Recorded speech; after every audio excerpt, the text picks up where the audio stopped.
ብላለኝ። አስደነገጠኝ። ያኔ ኬት መጣ ማለለው ሲቃ ያዘኝ። በቃ አስለቀሰኝና በቃ እየጮኩኝ ለምን እያልኩ ወደ አምላክ የጮኩበት በዛች ቅጽበት ሰከንድ ውስጥ እግዚአብሔር መንፈስ ያቺ እናቴን ሞት፣ የአባቴን መገደል፣ የልጆቼን መበተን፣ የሚስቴን ሞት መሞት፣ ሁሉም ነገር የሻለኝ ቃል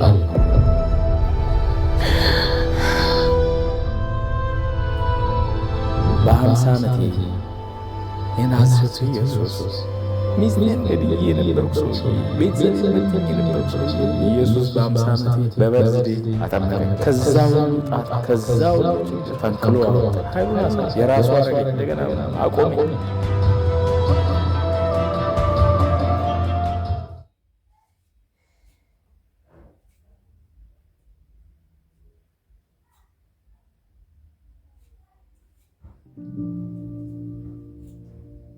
ስሜ ብሩክ አበበ እባላለሁ። የተወለድኩት በአዲስ አበባ ከተማ በቂርቆስ ክፍለ ከተማ ነው። ቂርቆስ ለገሃር። ወደ አሜሪካን ሀገር የመጣሁት በ20 ዓመቴ ነው። ወደ ጌታ የመጣሁት በ17 ዓመቴ ነው። እሱም ደግሞ አባቴን ባጣሁበት እናቴና አባቴን ባጣሁባቸው ጊዜ በጣም ብቸኝነት ነበር የሚሰማኝ። አባቴ ፖሊስ ዲቴክቲቭ ነበረ። ከዛ ደግሞ ወጥቶ ሎየር የሚሆንበት ጊዜ አለ። ግን አባታችን ሁሉ ጊዜ መሳሪያ ቤት ውስጥ ሁሌ ያለ። እንደውም ለመመረቅ አባቴ እንዲመርቀኝ የአባቴን ሽጉጥ ማጸዳት ነበርኩ። ከልጅነት ማታ እንደውም አስተኩሰኝ ሁሉ እያልኩ የሚያስተኩሰኝ ሁሉ ጊዜያቶች ነበሩ እና በፍቅር ነው አባታችን ያሳደገን። ለሰው የዋህ በጣም ቸር፣ ሰው በልቶ ጠገብ አይመስለውም። ለልጁ ፍቅር ነው። ግን በጣም ጠብቀውን አባቴን ሁሌ ያው ለስራ ወደ ገጠር ሄዳ እና ሁሌ መሳሪያ የታጠቀ ነው በስራው ምክንያት። ግን ያቺን ቀን እንግዲህ እግዚአብሔር ስለፈለገው እሱም አይደለም የእሱ ጋር ተቀጥሮ የሚሰሩ ሹፌር እረኛ እየጫቀተ ውስጥ እና ያ የተገጨው እረኛ ትንሽ ነው ጉዳቱ እና አባታችን ደግሞ እኔ ያሳክመዋለሁ ብሎ ነው ያንን እረኛ አንስቶ ወደ ሆስፒታል ለመውሰድ መኪና ውስጥ ሲያስገባ ከኋላ ያሉ ሰዎች ናቸው የእረኛው ቤተሰቦች የሆኑ ሌሎች አላቅሞቻ ተኩሰው አባቴንም አብረው የነበሩትን ወደ 7 ሰዎች ናቸው የተገደሉት ያኔ እና አባቴ እረኛ ላይ ያለው ነው እንግዲህ ነፍሱን ያጣው። ሁሌ ዝግጁ ነው መሳሪያውን ሁሌ ገጠር ስለሚሄድም ግን በዛ ጊዜ እንግዲህ እግዚአብሔር ስለፈቀደው በዛ ሄደና ግን ለእኔ ግን የወዝ በጣም ነቀርሳ ነበረ። በጣም ስለምንዋደድ ስለምንቀርብ ያልጠበቅኩት ነገር ከገጠር ሲመጣ ከሰሉ፣ ሽንኩርቱ፣ በጉ፣ ዶሮ በቃ ነው የሚገባው ቤታችንና የሰፈር ሰዎች ሁሉ ያውቁታል። እንግዲህ ያን ቀን ግን ሬሳ ነበር የጠበቅኩት ማላውቀው ነገር እና ብዙ ልጅም ስለነበርኩኝ ብዙ ወንድሞች አሉኝ። የመጨረሻ ሁላችንም ወንዶች ነን። እኔ የመጨረሻ ወንድ ነኝ። በእነሱ ፕሮቴክሽን ውስጥ ስለነበርኩኝ ያው እንደምንወደድ ስለሚያውቁ ሬሳውን ያሳዩ አልፈቀዱምና ጭንቅላቴ ዱ ማይ ኢማጂኔሽን ግን የእሱ ነገር ከውስጥ ያልወጣ ያለኝ ጉዳይ ነበር እና ድብድብ ውስጥ የገባሁት በቃ ወሰህት እዛ ሰፈር ውስጥ ለሰውዬ ነው የምጣላለው ጊዜና አጌን ትራብል 16-17 ዓመት ልጆኝ ከሰው ጋር የምጣላበት ጊዜ ነበረ። ማለስማማበት ነበረ። ሰፈር ውስጥ በብዙ ጣውረድ ውስጥ ነበረ ማልፎ ለሰዎች ብዬ እጣላለሁ፣ ለራሴ ብዬ እጣላለሁ። እንደ ቦምባር የሚባል ክለብ ውስጥ ገብቼ ተፈንክቼ ለሰው ብዬ ተፈንክቼ በጣም ቤት ብዙ ደም ፈሶኝ አልጋ ላይ ቁጭ ብዬ አንድ የወንድሞቼ ጓደኛ ጊታር ይዞ መጥቶ መዝሙር ጌታ ሰጠኝ ብሎ ያችን መዝሙር ሲዘምር እምባዬ መፍሰሱን አይቶ ቀጥታ ይዞኝ ነው የሄደው ሰዎች ጋር፣ ሰፈር ውስጥ ያሉ ክርስቲያኖች ጋርና ያኔ ጌታን የተቀበልኩት። ግን ተቀብዬው ግን ብዙ ፕሬሽር ነበረ ሰፈር ውስጥ ሰው በሃይማኖቱ የሚሰደድበት ስለነበረ ተመሳሳይ ቤተክርስቲያን ሄዳለሁ፣ አስቀድሳለሁ። ግን ደግሞ መጽሐፍ ቅዱስን ማንበብ የተማርኩበት ጊዜ ነበረና እግዚአብሔርን አንድ ነገር ጠየቁት። አሐዱ ሲባል መንፈስ ቅዱስ ይወርዳል ላይ ነበረና በእውነት መንፈስ ቅዱስ አለህ? ከዚህ ሀገር እንድታወጣኝ እፈልጋለሁ ብዬ ስለ እውነት ጸለይኩኝ እና ሰዎች እንዳያዩኝ በነጠላዬ ባይን ስጠርግ ትዝ ይለኛል። ግን ያ መንፈስ ቅዱስ እውነትም ሰምቶኝ በሳምንት ውስጥ ወረቀት መጣልኝ ከአሜሪካ ሀገር ውስጥ በወር አካባቢ ወደ አሜሪካም እንግሊዝ ሀገር ገባሁ ወንድሞቼ ጋር። ከዛ አሜሪካን ሀገር ኑሮ ጀመርኩኝ። ከክርስቶስ ጋር የነበረኝ ሪሌሽንሽፕ እወደዋለሁ፣ ግን ሰርች በቃ ፈልገው ነበር፣ አምላኬን ፈልገዋለሁና አንድ ገብርኤል የሚባል ቤተክርስቲያን ነበረ ሰፈር ውስጥ ዲሲ ውስጥና እዛ ሄድኩኝ። እዛ ሄጄ ያው የጌታ ነገር አልገባኝም፣ ግን ሄጄ ቃሉን ሰማለሁ፣ አስቀድሼ እመለሳለሁ። ግን አንድ ቀን ግን ቤተክርስቲያን ውስጥ ሰዎች ሲጣሉ አየሁና እርስ በርስ ተከፋፍለው ቸርች ገዝተው ሲሄዱ አየሁና ውስጤ በጣም ተሰበረ። ምክንያቱም እንዴት የእግዚአብሔር ቤት ሰው ይጣላል በማለትና ቤተክርስቲያን ሳልሄድ ረጅም ጊዜ ቆየሁ። ከዛ ከስንት ጊዜ በኋላ አቲንክ መኪና አክሲደንት ይደርስብኝና ያው ጌታም ሊያስታውሰኝ ይመስለኛል እነ ፓስተር አንፍሬ ቸርች መሄድ ጀመርኩኝና ያኔም ልጅ በጣም 1995 አካባቢ ነውና ጥግ ነበር መቀመጠው፣ ቃሉን ሰማለሁ። እሑድ እየሄድኩኝ አንዳንዴ ማክሰኞም ጸሎት ፕሮግራም ሲኖር ጥጉ ላይ ሆኜ እሰማለሁ፣ ያጽናናኛል። ተመልሼ ግን ክለብ ከተባለ ክለብ ነኝ አንደኛው፣ መጠጥ ቤት ከተባለ መጠጥ ቤት ነኝ።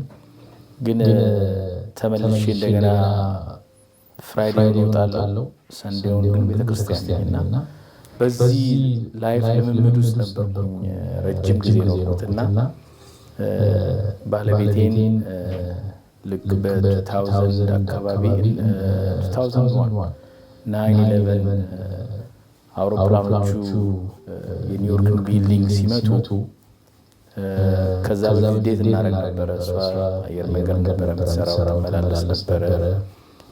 ያንን ቀን ግን በጣም አዝና ስለነበረ ፓይሎቶቹ ሲገደሉ፣ ሆስሶቹ ሲወጉ እና ሁለተኛ መብረር እንደማትፈልግ ስትነግረኝ ከኔ ጋር ትኖሪያለሽ ብዬ ሰፕተምበር 11 ላይ የተፈጠረው ሰፕተምበር 12 ላይ ነው ኮርት ሃውስ ሄጄ እና እሷና ባለቤቴ የተፈራረም ነው። ከዛ ማርች 21 ላይ ተጋባን። 2002 ላይ የመጀመሪያ ልጃችን አሁን 22 ዓመቷ ነው። ኖቬምበር 15 ላይ ተወለደች። በዛ ውስጥ ያለው ባለቤቴ በጌታ ነች። በጣም ትጸልይ የምትቃተት ነች። ስለኔ ብዙ ራዕይ ብዙ ነገር ያለች። እኔ ግን በሁለት ቢላ የምኖር ሰው ነበርኩኝ። ሰንዴ ለጌታዬ አጨበጭባለሁ፣ አመልከዋለሁ እንጂ ፍራይዴ ግን ቴዲ አፍሮ ኮንሰርት ካላችሁኝ እዛ ነኝ፣ ክለብ ከተባለ እዛ ነኝ። ውሎዬ እንደዛ ነበር እና አንዳንዴ እንደውም መጠጥ ቤት ሆኜ እግዚአብሔር ያስለቅሰኛል ታለቅሳለች ጓደኞች እና አላውቀውም ነበር። ቀረብ ብዬ አገልጋዮች ብዙ ነገር ይነግሩኝ ነበርና ለምን አታገለግልም ጌታ ይሉኛል። ፓስተር አንድሬ ነው። ሌሎቹም አሉ ብዙዎቹ እና ተጠምቀሃል ሲሉኝ ስለመጠመቅ እንኳን አላወራትም አልፈልግም። ደህንነት ሲባል ስለ ደህንነትም ብዙ ዝም ብዬ አምልኬው ነው የምመለሰው እና ብቻ የሚያውቁኝ ነገር አለ እኔ ላይ እኔ ግን አላየሁትም ጌታዬ እና በዚህ ልምምድ ውስጥ ሆኜ 2020 ላይ ወጣ ገባ እየተባለ ቸርች ሰንዴ ይኬዳል። እንደ ቤንች ፎርመር ጨብጨቤ እመለሳለሁ።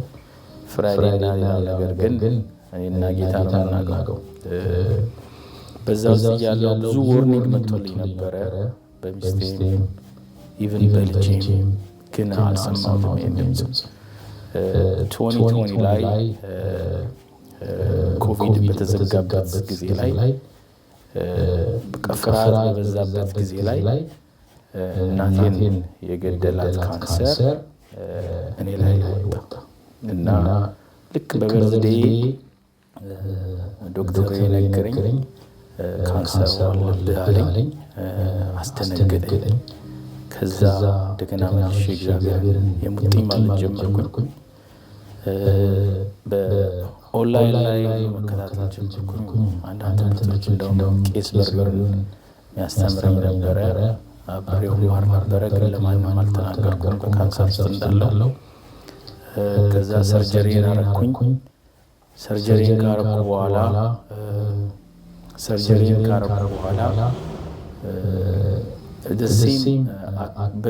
በዛ ጊዜ ውስጥ ደግሞ ሴም ታይም በጣም የምወደው ልጄ ስሙ ሳሙኤል ነው። ገና ከልጅነቱ ሃሌሉያ ብሎ አፉን የከፈተው በ10 ዓመቱ መጽሐፍ ቅዱስን ኦልሞስት አጠናቆ ያነበበ ልጅ ነው እና በሱ በጣም ብዙ ፈተና መጣብኝ። ራሴን እያሳመንኩኝ እሱ ወደ 15-16 ዓመት ሲሆነው እሱን የሚፈልጉ የተለያዩ ግሩፖች አግልለውት በቃ ሊገሉት ይፈልጉት ነበር። ያው ስማቸውን መጥቀስ አልፈልግም፣ በጣም የታወቀ ግሩፕ ነው እና ቤታችንን ሸጠን ለመሄድም አሰብን። ብዙ ታውራት ውስጥ ገባን። ልጄን እኔ ነበርኩ ማመላለሰው ትምህርት ቤት። በጣም አይዞሌትድ ሆነ። ኢትዮጵያ ለ3 ወር ሄድኩኝ። እዛ ቆይቼ ከዛ ተመልሰን ስንመጣ ልጄ ውስጡ ሰላም ነው፣ ውጭው ነበረ ችግሩ። እንደገና እነዛ ሰዎች ብሰው አገኘናቸው። ብዙ ነገር ሲፈጠር እኔ ያው በጌታ ሆነ የጌታን ነገር ይዤ በሱ ዋጋ ነበር። ግን ያሰብኩትና ያቀድኩት በቃ ቤተሰቤን ለመጠበቅ ብዬ መሳሪያ የገዛሁት። መሳሪያ ገዝቼ ቤቴን ለመጠበቅ ያው አልተኛም። ሌሊቱን እወጣለሁ እገባለሁ። በዛ ሁኔታ ውስጥ እያለሁ እንደገና ካንሰሩ ተመልሶ መጣብኝ። ሲመጣ 7 ቦታ መጣው። እንደገና ራዲዬሽን ውስጥ መግባት ነበረብኝ። ራዲዬሽን አረኩኝ። ከዛ ሰርጀሪ አረኩኝ። ሰርጀሪው ከተደረገ በኋላ ኢንፌክሽን ፈጠረ። ያን ኢንፌክሽን አርጀንት ኬር ሲሄድ የሰጡኝ መድኃኒት በጣም ሃይሊ ፔን ኪለር ነው። አያስተኛም ሌሊት። በዛ ላይ ቅዠት ውስጥ ገባሁኝ። የመጸለይ ሕይወት የለም። እግዚአብሔር የመጥራት ብዙ የለም። በራሴ ነው ታገለው። ለምን እንደዚህ ይሆናል ብዬ ነው የምጠይቀው ብዙ ነገሮች። በዚህ ሁኔታ ውስጥ ሆኜ አንድ ቀን የማዘርስ ዴይ ቀን ነውና እናቴ ካንሰር ተመታችና የዛ ቀን ዕለት ታምሜ ሆስፒታል አርጀንት ኬር ሄጄ መድኃኒቱን ወስጄ ሳልተኛ ሌሊት ላይ ውሻዬ ትጮኻለች። ስትጮህ ውሻዬን ተከትዬ ደጅ እወጣለሁ። ደጅ ወጥቼ ስመለስ ቤት ውስጥ ያየሁት ሰው ሳይሆን ፊገር ያየሁት ከልጅነት የአባቴን መሳሪያ ስተኩስ የኖርኩ ሰው ነኝ። አያያዙን አጠቃቀሙን አውቃለሁ። ያን ሌሊት ግን ያየሁት ፒክቸር ላይ ተኮስኩት። ስተኩሰው ይሄ ቀኝ እጄ ነው ሰርጀሪ ያደረኩት፣ በግራ እጄ ነው ራሴን ያለማመድኩት። ላይ ያሉት ጥይቶች አንድ አይደሉም፣ 12 ናቸው የወጡት። 12ቱም ባለቤቴ ላይ 11ዱ ባለቤቴ ላይ አርፈዋል። አንዷ ጥይት ግን የትም እስካሁን አላወቁም። በዛ ሁኔታ ውስጥ ባለቤቴ በኢየሱስም ትል ነበር። እያንዳንዱ ቡሌት በኢየሱስም ትሎ ነበር። ፖሊሶች ይመጣሉ፣ ባለቤቴን በሄሊኮፕተር ይወስዷታል። እኔን ታስሬ ላይ የነበረ ካቴተር ነበረ ከሰርጀሪው፣ እሱ ፈሶ ሰውነቴ ላይ ራሴን ያቆሰልኩ መስሏቸው ካዩኝ በኋላ ቼክ ካረግን በኋላ የከተቱኝ አይዞሌት አድርገው ራሱን እንደሚያጠፋ ሰው ቦታ ውስጥ የከተቱኝ። እዛ ውስጥ ገብቼ እንደደነዘዘ ሰው እንደሞተ ሰው ሆኜ ነው። በዛ ሰዓት ማሰብ አልነበረም። ከሳምንት በኋላ አንድ ዲቴክቲቭ መጥቶ your wife she was critical but she is stable conditional ያን እግዚአብሔር ምሕረቱ የመጀመሪያ ምሕረት ነው ያየሁት። ሰው በ11 ጊዜ ተመቶ መትረፍ ሳይ ጌታ እዛ ውስጥ እንዳለ ገባኝ። እጁ እንዳለ ማዳን እጁ እንዳለ ገባኝና ከዛው ጥያቄ ውስጥ ነበርኩኝ። ምግብም አልመገብም ነበር። ለብቻዬ 2 ወር 3 ወር 4 ወር ተቆጠሩ። አይዞህ ግን ግንቡን እያየው በቃ ፈልገዋለሁ። ልክ እንዳበደ ሰው ግዳውን ያወራዋለሁ። አንዳንዴ እንደውም እስቲ ምንም እንስሳ እንኳን ጉንዳን እንኳን የለችም። ምክንያቱም በጣም ቅዝቅዝ ያለ ጄል ነውና ኢንፌክሽን ወይ ደግሞ በሽታ እንዳይመጣ ብለው ያቀዘቅዙታልና በጣም ፍሪጅድ ነው እና ምንም ማየው እንኳን ነገር የለኝም። ኮኔክሽን የለኝም፣ የሰው ኮኔክሽን። ያን ሁሉ ጊዜ ቆይቼ ቤተሰቦችን መጽሐፍ ቅዱስ እንዲልኩልኝ አዘዝኳቸው። ሲመጣልኝ መጽሐፍ ቅዱስ እንዴት አድርጌ እንደሳብኩት ቤት ድሮ ግድግዳ ላይ ወይም ድሮ ቴሌቪዥን ላይ ዳንቴን ለብሶ ቁጭ ያለው ይሄ ያው እግዚአብሔር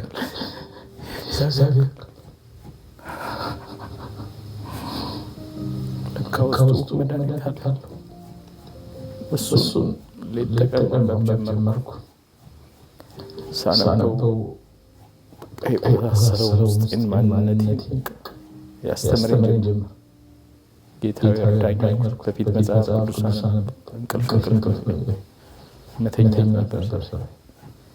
ለካ ያስተኛው ዲያብሎስ ነበረ እና የእግዚአብሔርን ቃል ሙሉ እያነበብኩ ስመጣ ውስጤ እየተነገረ መጣ።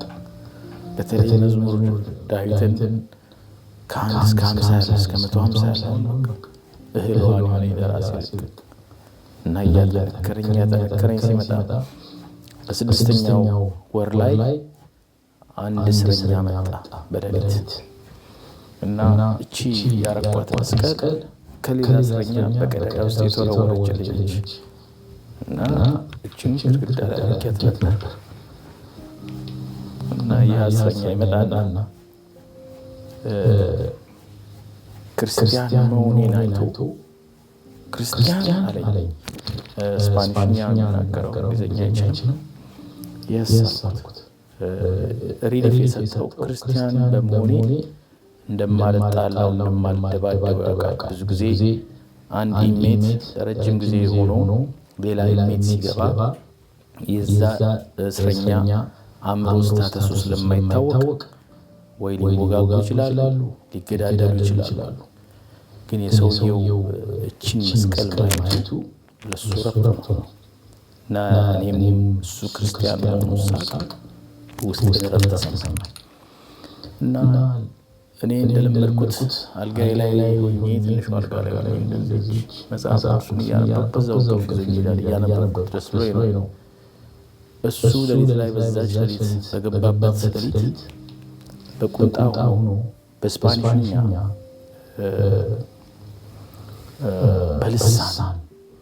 በልሳን አምላክ ጌታ ይታያል።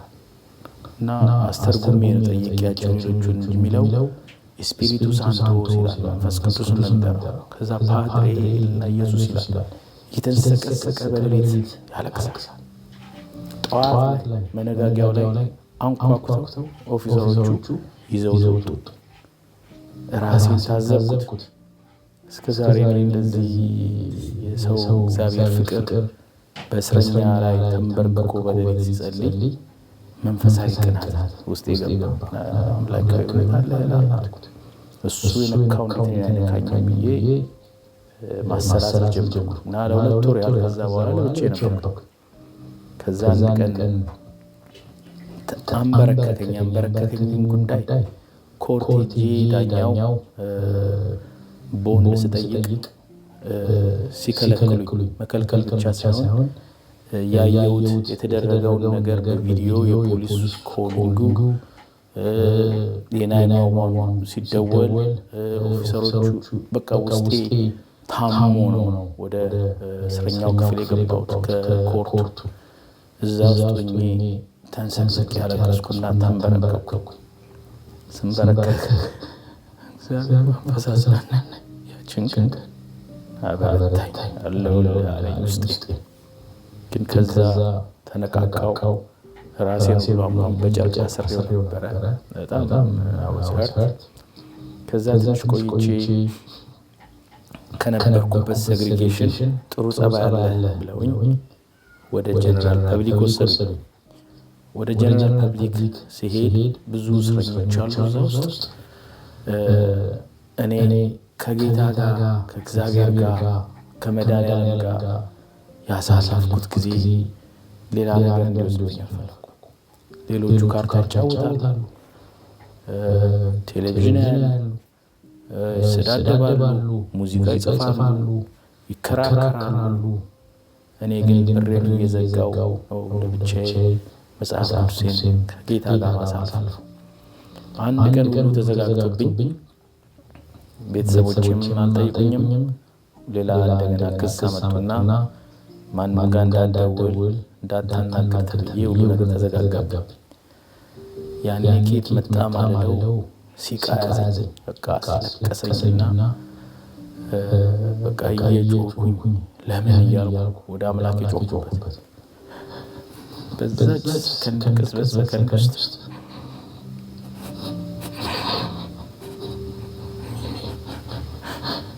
እግዚአብሔር መንፈስ እወድሃለሁ ያቺ ሴት የእናቴን ሞት፣ የአባቴን መገደል፣ የልጆቼን መበደል፣ የሚስቴን መሞት ሁሉም ነገር የሻረልኝ ቃል ነው። ከዛ ተመለሽ እኔም ወዳልኩት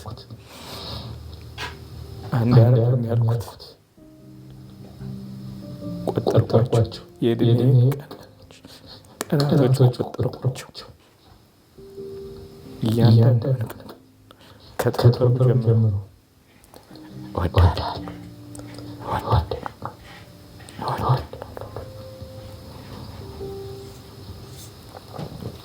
ቃል ሰጠኝ። እሱም እስራኤል ስማ፣ እግዚአብሔር አምላክ አንድ ነው። በፍጹም ልብ፣ በፍጹም ሐሳብ፣ በፍጹም መርጠቀት ውደድ። ከዛ እሱ ላይ ነገሬን ስጥለው ያኔ ረጅም ሰዓት ያስተኛኝ አሳረፈኝ ኢየሱስ። ከዛ በሁለተኛው ሶስተኛው ቀን ቴሌቪዥን እያየው ዜና ላይ ልጄን ያሳድዱ የነበሩ እነዚህ ጋንግ ግሩፖች በሆምላንድ ሴኩሪቲ ተጠቅልለው ከሰፈሩ ታስረው እስር ቤት ገቡ። የምወደው ልጄ በ3 ሳምንት ውስጥ ደህንነት ትምህርት ተምሮ በራሱ ተጠምቆ ሰርተፍኬት ይዞ መጣ። እስር ቤት ጠይቀኝ። ያኔ ነው በቃ ጌታ በህይወቴ መስራት ነበር። ምክንያቱም ልጄን በጣም ነበር የምወደው። የሰጠኝን ልጄ ጌታ አምላኬ ሳሙኤልን ለምኜው እኔ የሰጠኝ ግን ለራሴ ነበር ያደረኩት። አሳልፌ ስሰጠው ኢየሱስ ታሪኬን ቀየረው። በራሱ ሰዓት በራሱ ጊዜ የልጄን ሕይወት ቀየረው። ሳሙኤል እስካሁን በጌታ የተነከረ ሰው በዕብራይስጥኛ ያወራል፣ በተለያየ ቋንቋ ያወራል፣ ለአምላኩ የሚቀድስ በጣም የተማርኩበት ልጄ ነው። አንድ የገባኝ ነገር አለ። ምክንያቱም እግዚአብሔር አምላክ በፍጹም ልብ በፍጹም ሀሳብ ውደድ ሲል እግዚአብሔር እውነቱን ነው። ልጃችንም የእኛ የእሱ ነው። ሁሉ ነገር መኪናው፣ ንብረቱ፣ ቤቱ፣ ሚስቴም ልጆቼም የእኛ እሱ ናቸው። እኔ ግን እሱን እንዳለ አውቃለሁ። ግን ልጆቼና ኑሮዬ ነው ከእግዚአብሔር በላይ ያደረኩት። ግን በዛች ቅጽበት ውስጥ የደረሰልኝ ፍቅር የክርስቶስ ፍቅር ወደኋላ ዞር እንዳያደርገኝና ለዘመናት ያስለቅሰኝ የነበረውን የአባቴን መሞት የአባቴን መገደል እንድረሳው አደረገኝ። እና የልጄም ደግሞ ሲኮንሱ 16-17 ዓመት ሲሞላው ነው ችግር ውስጥ የገባው። ደግሞ ልጄን ደግሞ የሚፈልጉት ሰዎች በደንብ የሚፈልጉት አባቴም ተወልዶ ያደገው ጎንደር ነው። ግን ወደ አዲስ አበባ ሲመጣ የ17 ዓመት ልጅ ነበር እና እቺ 17 ብላ ተከተለችን እና በልጄ በዛ እድሜ ላይ እኔ ምንም የጠበቅኩት ነገር የለም። እንደ ኑሮ ደባደብ ጣላ ሰው ነበርኩ።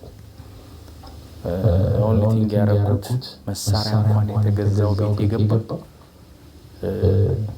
ልጅህን በምን ጠብቀዋለህ? በመጥረጊያ ወይስ በዱላ ስባል ሄጄ መሳሪያ ገዝቼ ልጆችን ለመጠበቅ የገባሁት እና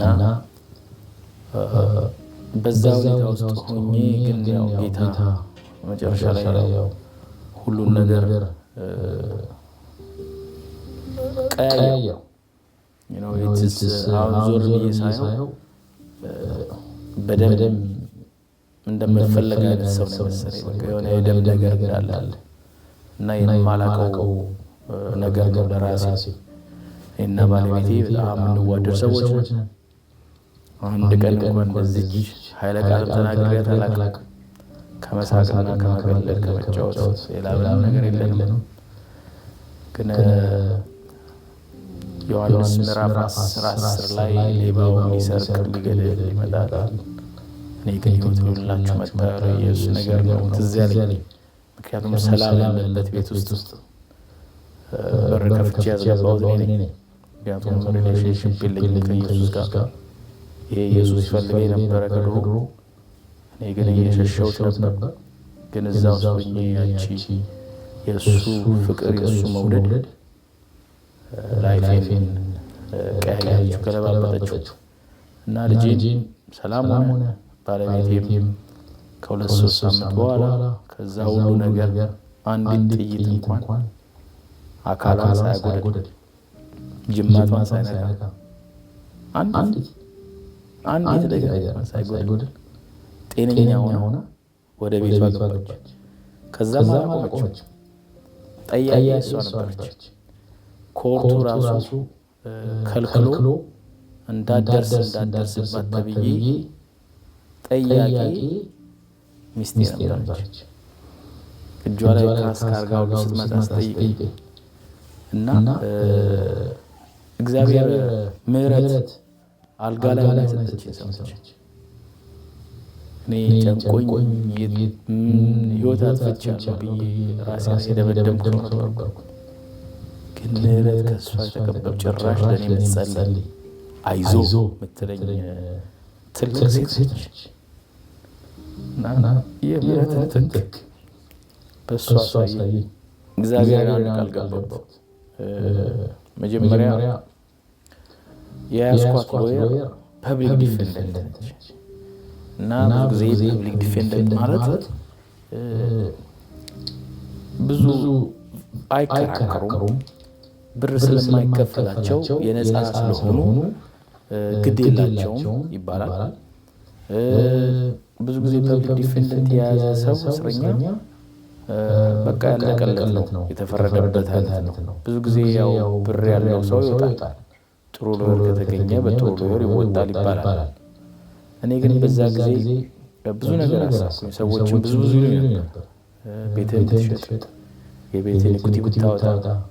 ብዙ ሰው ኢንተርቪው አደረኩኝ እና ኢንተርቪው ሳደርግ እነዛም ጠይቁኝ ብር ብዙ ነው እና እኔ ቤት አለኝ፣ ግን ቤቴን ደግሞ ሸጬ ለልጆቼ ያልኩትን የሰራሁበትን እስከዛሬ ከነሱ ጉሮሮ ላይ ወስጄ የጥፋቴ ሳያንሰኝ እንደገና ደግሞ ከነሱ ጉሮሮ ላይ ሳልወስድም ጌታዊ ያልኩኝ ለምነው ነበር። ያም ስለ አምላኬ ስለ ክርስቶስ ብዙ ከገባኝ በኋላ መጽሐፍ የማመን ከጀመርኩ በኋላ እና ኢየሱስ በመጽሐፍ ቅዱስ ይናገራል።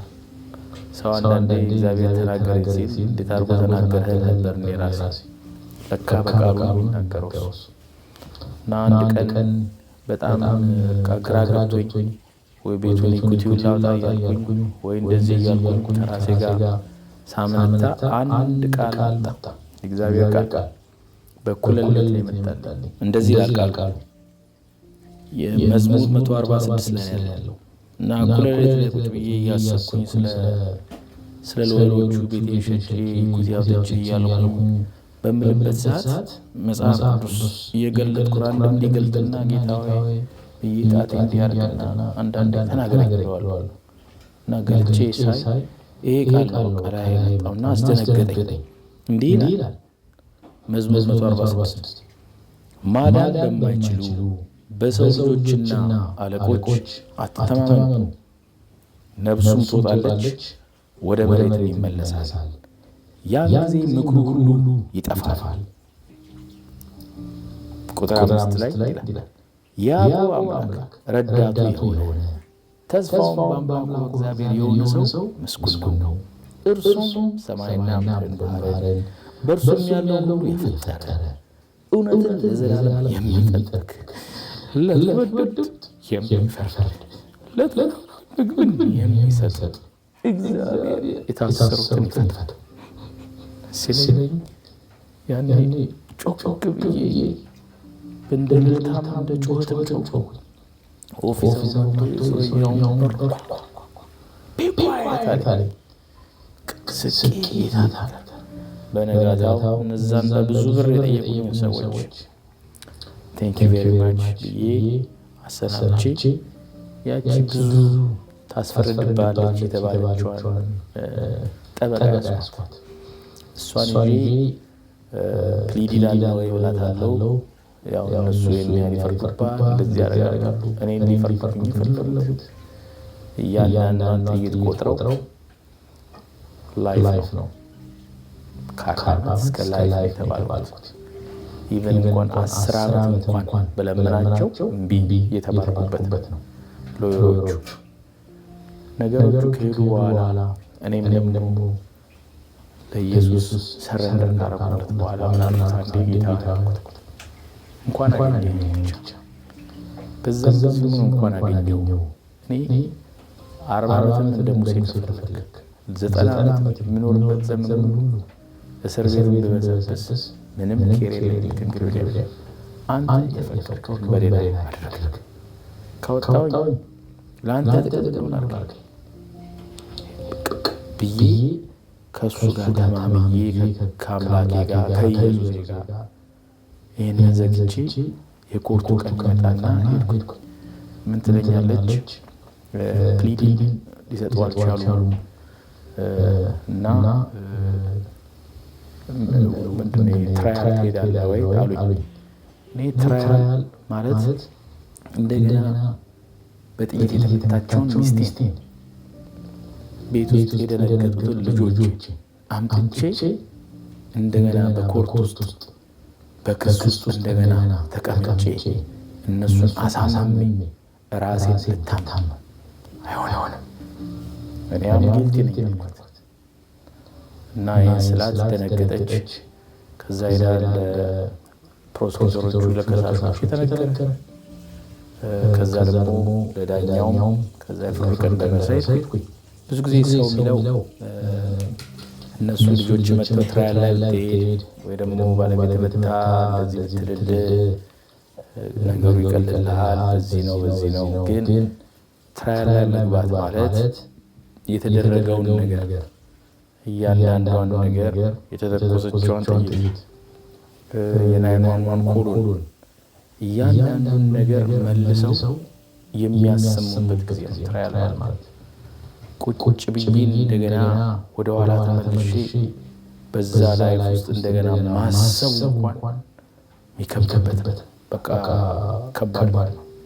ግን ጌታ ስለረዳኝ ያንን ነገር ዘግቼው ወደ ሌላ ምዕራፍ ስላስኬደኝ ወደ ኋላ እንድመለስበት አልፈለኩም እና ቤተሰብም ደግሞ በዛ ሁኔታ ላይ ተመልሶ እንዲገባ አልፈለኩም እና ያልኩት አም ጊልቲ I take full responsibility for my action።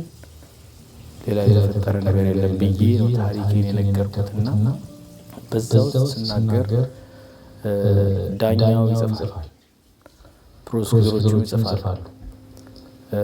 እኔ አፌን ከፍቼ ብቻ ምን እንደምል አላውቅም። ረጅም ሰዓት እናገራለሁ። ጌታ ተናገርልኝ ያልኩት እሱን እና ዳኛው ተነስተው ይገባሉ ውስጥ ተመልሰው ይመጣሉ። ይሄ መጨረሻው ፍርድ ቀን እና 40 የነበረውን ቀን ሳሉ ከዛ ፕሮሲኪውተሩ ያወራሉ እንደገና ብለው አውርደው 5 ዓመት ሲሉኝና እሰማለሁ 5 ዓመት ሲሉኝ ከዛ እንደገና 4 ዓመቱን ይሰርዝና 1 ዓመት እና ከዛ ወደ ቤቴ እየተባልኩ በዛች ቀን ወደ ቤቴ ወጣሁ እና ያቺዋ የነበረችው ሎየር በብዙ ሺህ ብር ያልጠየቀች በነፃ 5 ሳንቲም ያልከፈልኳት ሎየር ብዙ ሰው የናቃት ሴት በጆሮዬ ሚስተር አበበ you are going home today ያለችኝ በጆሮዬ እና ውስጤ ጌታ እንደተጠቀመባትም ገባኝ በሷ። ምክንያቱም የማይወጣ የማይገፋ ዳገት ነበረ 40 ዓመት ላይፍ ራሱ ኢቭን 5 ዓመት ግን ጌታ በዛ ሰዓት በሷ ተጠቅሞ የተናገረው ቃል ፈጸመው ኢየሱስ እና ያንን ቀን ውጣ ትሄዳለህ ሲባል እንደ እና ይሄን ቃል እንግዲህ እነዛን ሀብታም ሎየሮች ብዙ ብር የጠየቁኝ ጌታ አስቀድሞ ያለኝ ማዳን በማይችሉ በሰው ልጆችና ባለቆች አትተማመኑ፣ ነፍሱም ትወጣለች ወደ መሬትም ይመለሳል። ያን ጊዜ ምክሩ ሁሉ ይጠፋል። የያዕቆብ አምላክ ረዳቱ የሆነ ተስፋውን በአምላኩ በእግዚአብሔር የሆነ ሰው ምስጉን ነው። እርሱም ሰማይና ምድርን ባህርን በእርሱ ያለውን ሁሉ የፈጠረ እውነትን ለዘላለም የሚጠብቅ ለተበደሉት የሚፈርድ ለተራቡት ምግብን የሚሰጥ እግዚአብሔር የታሰሩትን ይፈታል። እግዚአብሔር የወደቁትን ያነሳል። እግዚአብሔር ዕውሮችን ጥበበኞች ያደርጋል። እግዚአብሔር ጻድቃንን ይወዳል።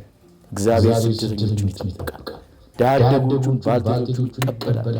ኃጢአተኞችን መንገድ ያጠፋል። እግዚአብሔር ለዘላለም ይነግሣል። ጽዮን ሆይ አምላክሽ ለልጅ ነው። ሃሌሉያ።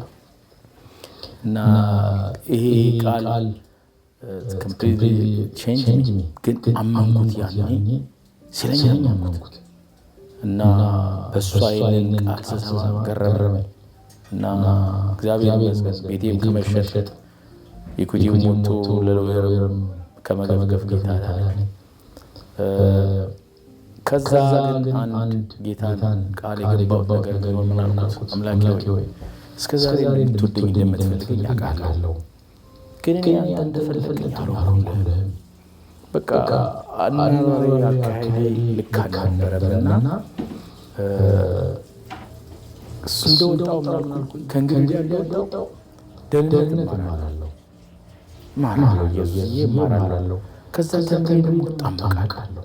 ይህንን ድስጠኝ እያልኩኝ ብዙ ጊዜ ለምነው ነበር። ብዙ ሰዎች ቸርች ኦፈር አድርገውኛል። እግዚአብሔር ይባርካቸው ፓስተሮቹም አቃቸው ሰዎች ብዙ ጊዜ ብሩኬ መቼ ነው ተጠመቀው መቼ ነው ደህንነት ይሉኛል። እኔ ሽል እያልኩኝ ክለቤ ነው፣ እኔ ሽል እያልኩኝ ኮሚትመንት ላለበት ሌላ ቦታ ነው። ግን እግዚአብሔር የፈቀደው ነገር ሆነና እዛ ውስጥ የነበረ አንድ ፓስተር ነበረ። እንግዲህ ከነበርኩበት ከዛ ረጅም ጊዜ ቆይቼ በሴግሪጌሽን ወደ ጀነራል ፐብሊክ ስመጣ የመጽሐፍ ቅዱስ ጥናት ጀመርኩ ከእስረኞቹ ጋር። እኔ ነኝ የጀመርኩት፣ ሌሎቹም ተቀላቀሉ። እዛ ውስጥ ነጮች አሉ፣ ጥቁሮች አሉ፣ ስፓኒሾች አሉ፣ የተለያዩ ነገሮች አሉ። ግን ሁሉም ነጩ ከነጩ ጋር ነው ካርታ የሚጫወተው፣ ጥቁሩ ከጥቁሩ ጋር ነው ያሳልፈው። አንድ ኢትዮጵያ ያለው ስለኝ እዛ ውስጥ እኔ ግን ከሁሉ ጋር ስማማለሁ። እዛኛው ጋር ሄዳለሁ፣ እዛኛው ጋር ሄዳለሁ። ሁሉንም አየው። እግዚአብሔር ይመስገን። መቼም አባቶቻችን የሰጡን ታሪክ ቢኖር ማንነታችን አውርሰው ስለሄዱ እንደ ሌላው አንሸማቀቅም። ኮራ ብለን ግን የራሳችን ካልቸር ያለን፣ የራሳችን ንግግር ያለን፣ የራሳችን ቋንቋ ያለን የአማርኛን መጽሐፍ ቅዱስ ይዤ ነውና አጻጻፉ ወርዱ ይገርማቸው ነበር። እስረኞቹ ኢትዮጵያዊነት በቃ በጣም ይገርምብኝ ነበር። እንደውም አንብብልኝ ይሉኝ ነበርና በአማርኛ ሁሉ ሳነበው ወርዱ በቃ ውስጣቸውን ያድሳቸው ነበርና በዛው ጾኝን አብረን የተሰባሰብን ያው መማፀን ነው ጌታ እንዲረዳን እንዲያው ሁላችንም ካለንበት እስር እንድንፈታ ነው። በቃ እንድንፈታ በጣም ጊዜ እናሳልፋለን። ሁሉም ሰው የተሰበረ ልብ ይዞ ነው የሚቀርበው እና አልቀሰን እጃችን ተያይዘን ጸልየንና አንዴ ምን አደረኩኝ እኔ ሪኩዌስት አደረኩት ፓስተሮች እንዲመጡ በቃ እንዲያገለግሉ ነገርና የካቶሊክ ፕሪስት ይመጣል፣ የእስላም ደግሞ ሞስክ ሰው የሚያስተምር ይመጣልና ብዙ የክርስቲያኖቹ አልደረሱም ነበር በዛ ሰዓትና ብዙ ጊዜ ደብዳቤ ጽፍ ነበረ እንደዚህ እንደው ሰዎች እንዲያገለግሉ እና አንድ ቀን ተሰብስበን እንደ ፒቲሽን ሞላንና እዛው ስላለው ለሳርጀንቱ ክርስቲያን ሰርቪስ እንፈልጋለን ብለን የክርስቲያን ሰርቪስ ሪኩዌስት አደረግን። ከዛ መጀመሪያ የመጣው ፓስተር ኬኔት ይባላል እና ሲመጣ ይሄን የምታዩትን ጃኬት አርጎት ነው የመጣው እና የራሱ ይላለው ይሄ አዲስ ገዝቶ ነው። ይሄን አርጎ ሲመጣ ደረቱ ላይ ያለውን ነገር አነብ ነበር የተጻፉትን ነገሮች እና ያነበብኩ በቃ ታሪኩን ሲናገር አለቀስ ነበር በጌታ በቃ እና የሚያስተምራቸው ትምህርቶች በቃ ሰፍሰፍ ብዬ ነበር የምጠብቀው በየጊዜው ሲመጣ እና አንድ ቀን ይለኛል እነዛ እስረኞች መሃል ለሁሉም ያቀረበው እና ወደ 25 ይሆናሉ እስረኞች በተለያየ ኬዝ የገቡ አሉ። በጣም ሃይ ፕሮፋይል ኬዝ ያላቸው አሉ፣ ሎ ፕሮፋይል ያለው አለ። ግን በዛ ውስጥ በመሳሪያ ከገቡት ውስጥ አንዱ ነኝ እና ብዙ ሰው በእንደዚህ አይነት ነገር ላይ ታሪኩን መናገር አይፈልግም። ምክንያቱም ገና ትራያል ላይ ስለሚሄድ የተናገረው ነገር ቢወጣበት ችግር ውስጥ ይከቷል። እኔ ግን በአምላኬ በጣም በቃ የቆረጠልኝ ሰው ነኝና ምን አለ is anybody be there to testify have a testimony አለ ሲል እኔ ነኝ የተነሳሁት እና ታሪኬን ነገርኳቸው። ታሪኬን ነገርኳቸው እስረኞቹ እና አልቀሱ አቀፉኝ፣ አጽናኑኝ፣ ገረማቸው። እግዚአብሔር ምሕረት ገረማቸው፣ የኢየሱስ ስም ምሕረቱ ገረማቸው። ከጥቂት ከእያንዳንዱ ጥቂት የሚያድን ጌታ ገረማቸው። እኔ በዛው ካንሰሬ ገና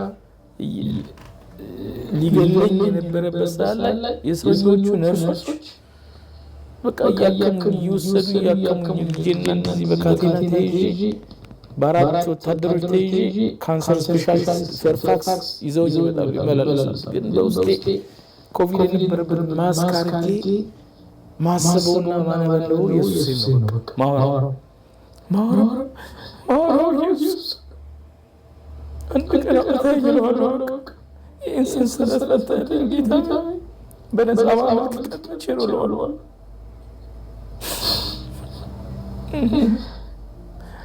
እንደወደደው ፈቀደና አደረገው። በአንድ ቀን አስወጣኝ።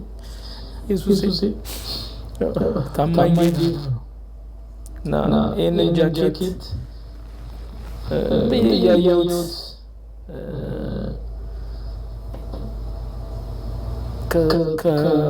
ከወጣሁ በኋላ መውጣቴን እንኳን አያውቅም ፓስተር እና ክራይስት ቻፕል የሚባል ቸርች ልክ እንደወጣሁ ሄድኩኝ። ስንዴ ሲደነገጠ መውጣቴን አይቶ ልክ በቃ አምልጬ የሚወጣው ነው የመሰለው እና በጣም ደነገጠ እና ወዲያውኑ ሰዎቹን እዛ ውስጥ ያሉትን ፓስተሮች አስተዋወቀኝ። ታሪኬን በ5 ደቂቃ ውስጥ የነገርኳቸውና I tell my story. I said, listen, this happened to me. But the Lord had brought me out. ከነበርኩበት ከመቃብር ውስጥ እንደገና ዳግመኛ አምላክ ያወጣኝ እና ፓስተራቸው ዶክተር ባቢ ይባላል።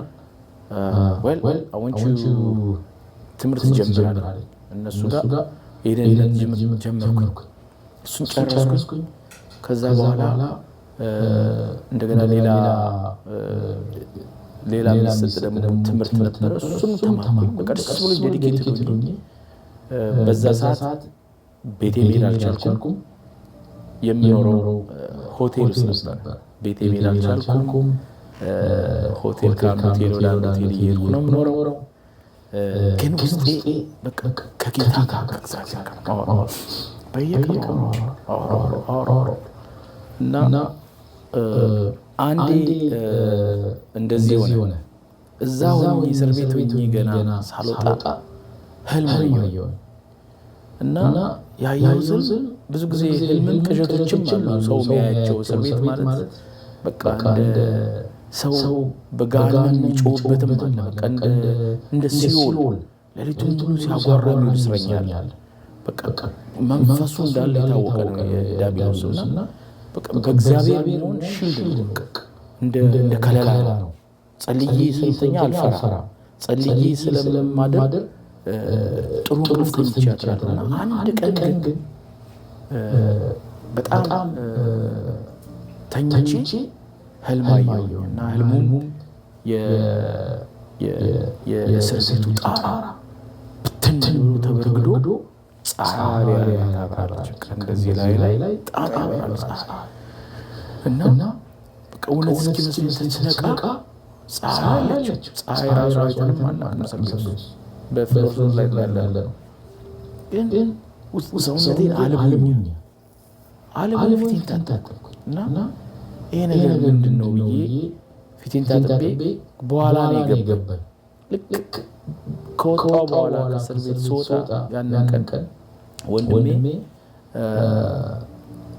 ሆቴል ቤት መሄድ አልችልም፣ እሱ ጋር መሄድ አልቻልኩም፣ ዘመዶች ስላሉት ሆቴል ይዤልሃለሁ ብሎኝ ሆቴል ነው የወሰደኝ እና ሆቴል ወስዶኝ ማታ ላይ ነው የወጣነው እና ዝም ብዬ ያችን ፀሐይ ፈልጋት ነበረ። በማታ ነው የወጣሁትና ሳይ የለችም።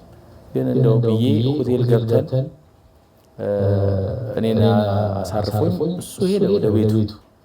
ቀኔ እየዘመርኩኝ ሻወር ወስጄ በቃ አውሶ ኤክሳይትድ ስለ እውነት ከስር እንደተፈታ ሰው በቃ መዝለል ውስጤ በቃ እኔ ነኝ እውነት ነው እኔ ነኝ በቃ ኤክሳይትመንት ይዞኝ ሻወር እየዘመርኩ ነበር። በቃ ሻወር ወስዶ ከዛ ቦታዬን አግድሜ መስታወቱን ከፍቼ እያየሁ ጨረቃውን እያየሁ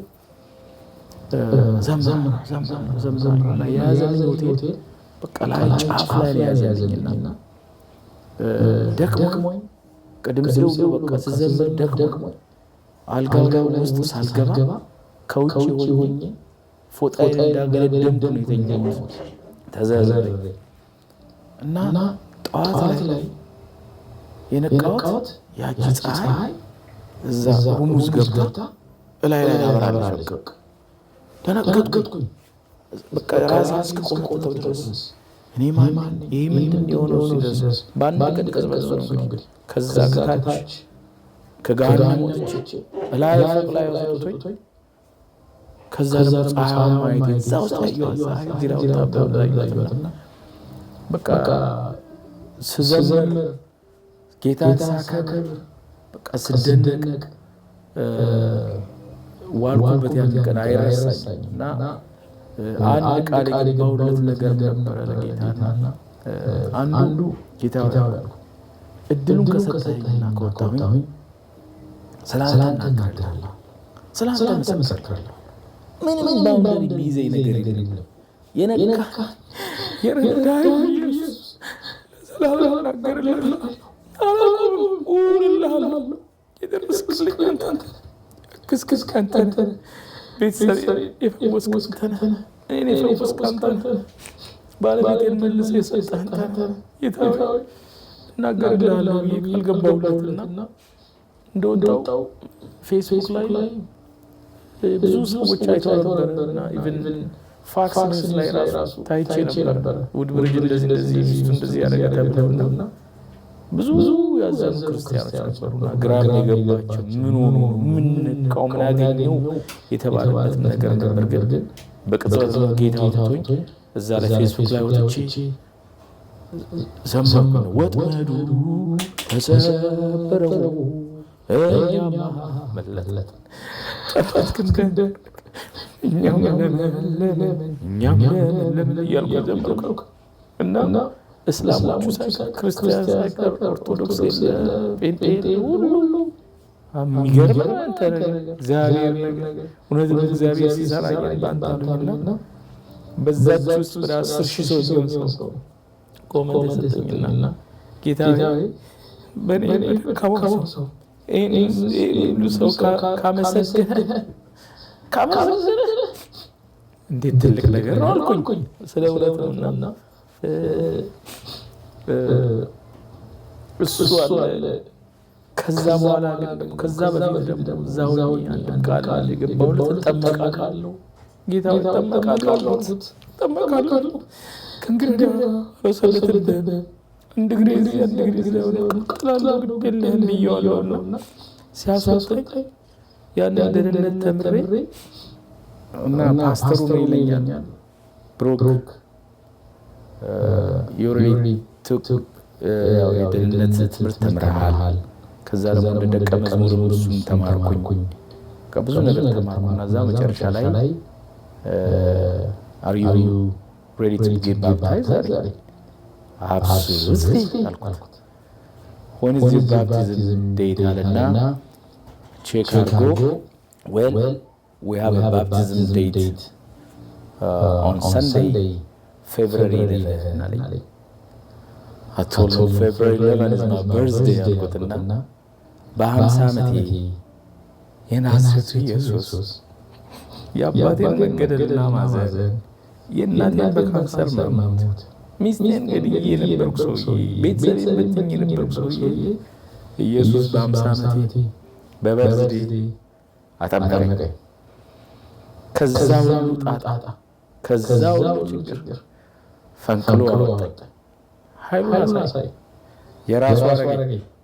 እንደገና አቆመኝ እና እያንዳንዱን ምርኮዬን ቀስ እያደረገ እየሰጠኝ ልጆቼንም ሚስቴንም መኪና የሌለኝ ሰውዬ በእግሬ ባስ ይዤ ከአንዱ ቸርች ነበርና ስለ ፍቅር ኢቨን እንኳን መኪና እንኳን ጠይቄው ጌታ የሚሰጥ ጌታ ሆይ ይበርዳል በጣም እንደው መኪናውን አስፈለገኝ እባክህ ብዬ በቃ እንደ ጓደኛ ማካከልና ብዬ ወቅት ሳረግ የሆነ ሊደርሽፕ የሆነ ሰው ጠበቀኝ እና ወለበለበልና በቃ ሳላውቀው በጥበቡ አምላኬ በጥበቡ እዛ ውስጥ አምነው መኪናው እንካ ቁልፍ ግዳ ወለኝና አይዲያ ጠየቀኝ። አንደኛ እስረኛ የነበርኩ ሰው ነኝ። በመሳሪያ ምናምን ስቲል ፌልኒ ማለት እንግዲህ ነገሮች ይፈልጉበት ነው።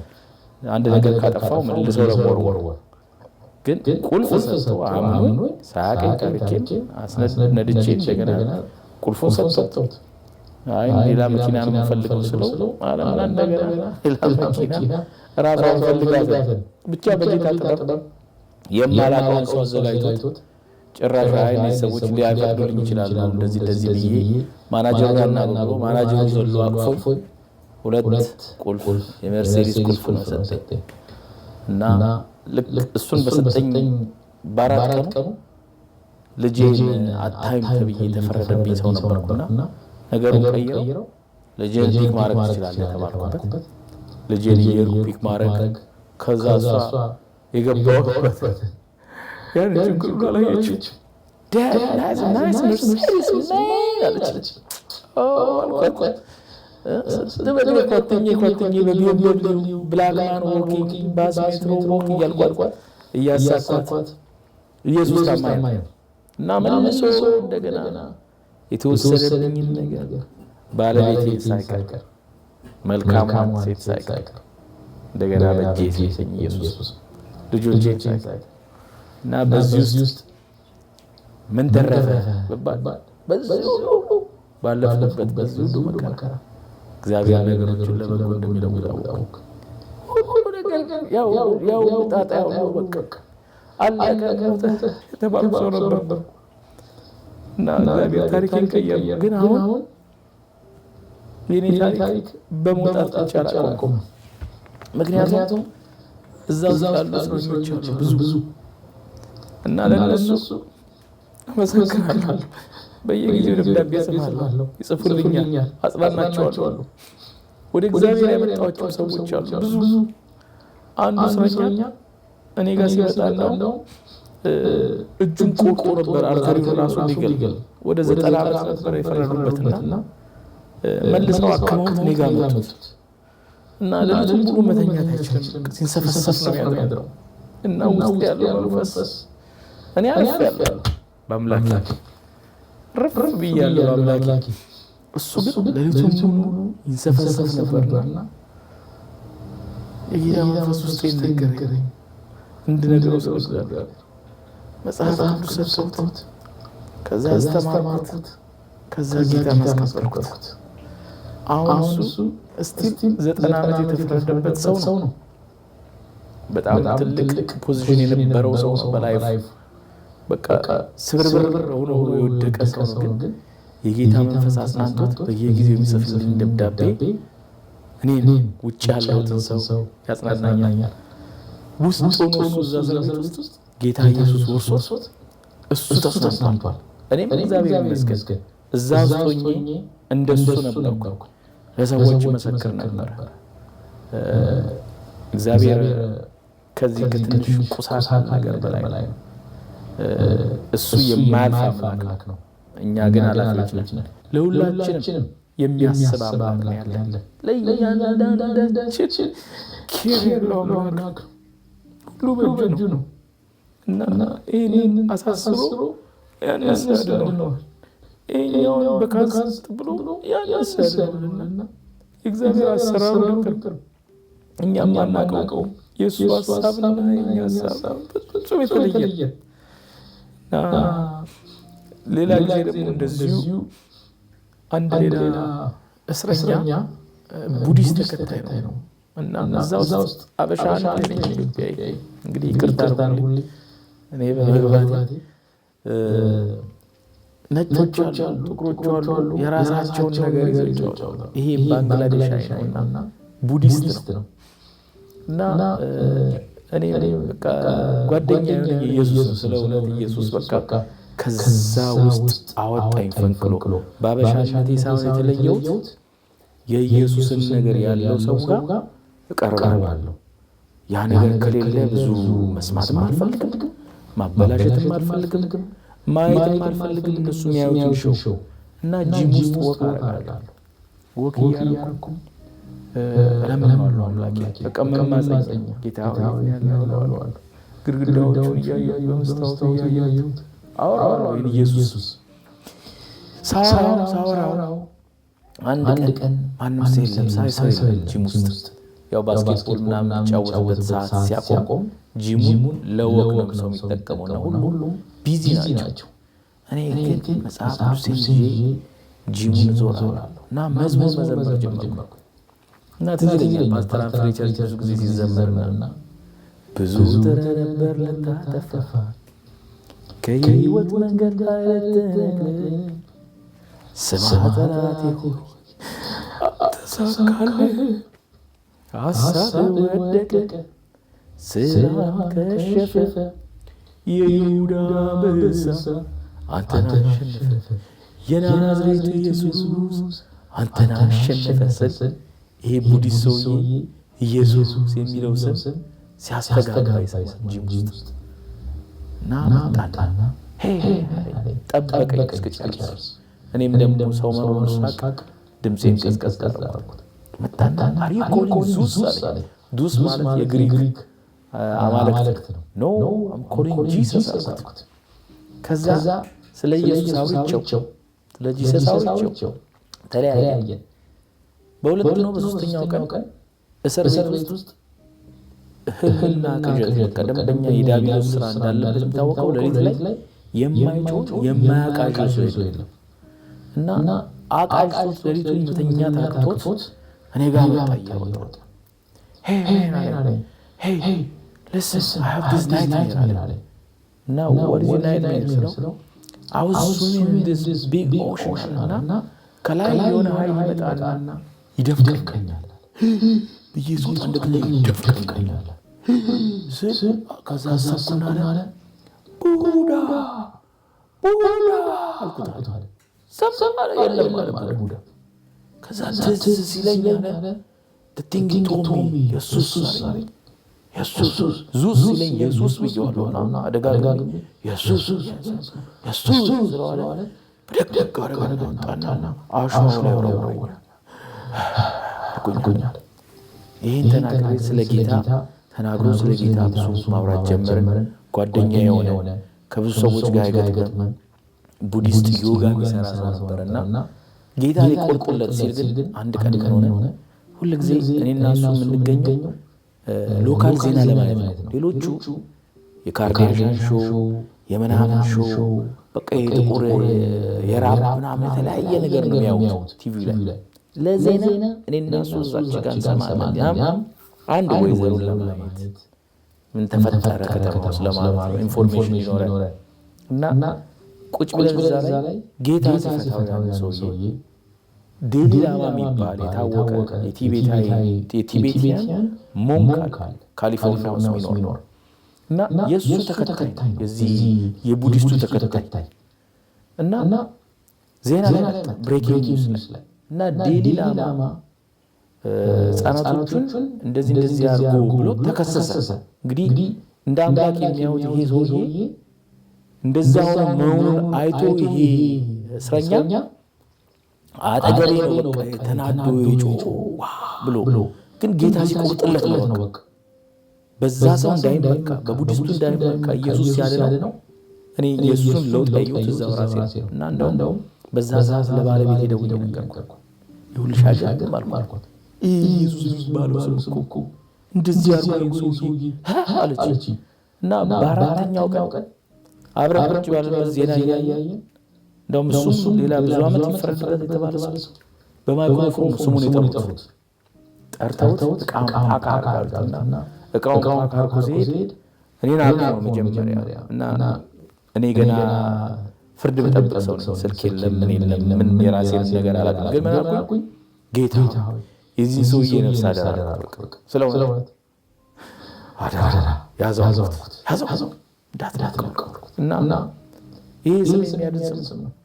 ይሄ ስም ለሁሉም ነው የተመጣው፣ ለቡዲስቱም፣ ለህልሙም፣ ለጁሹም ለሁሉ እና እግዚአብሔር ይባረክ። በ50 ዓመቴ ያጠመቀኝ ቤተሰቤን መልሶ ሰጠኝ። የላይፍ የተባልኩ ሰውዬ በነፃ ወጣሁኝ። በማትረባ በተባለችው ሎየር ኢየሱስ ተጠቀመበት። ዋጋ ባልሰጣት ሰው እሱ ግን ዋጋውን ሰራ እና ኢየሱስ አከበረኝ።